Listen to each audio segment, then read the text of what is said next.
You are watching 15 on 15. On this show, we have showed you self-driving cars before, and Google's creation is actually prepared to roll out onto the streets of Las Vegas, Nevada.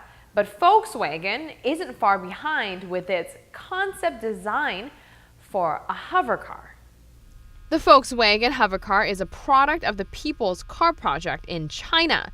The car manufacturer called upon customers to contribute design ideas for the model of the future.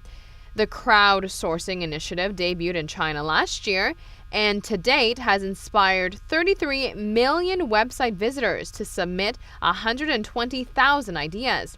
This hover car uses electromagnetic levitation to float along its own grid above the regular road network. Distance sensors keep the craft from colliding with other vehicles.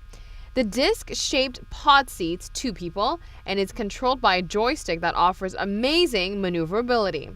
The car can move both back and forth and side to side and can even spin on an axis. To top it off, the concept car produces 0 emissions. Speaking of cars and Volkswagen, how about using your smartwatch to park your vehicle? Check this out.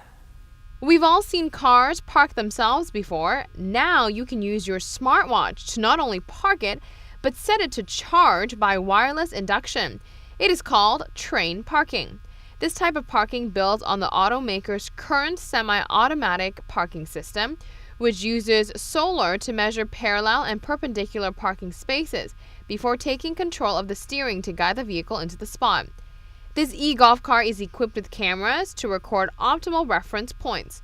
Once you get into a space, it can park itself in the same spot over and over again. And if you step in front of the car, it will stop. So your car and watch does all the work for you. I think I could live with that.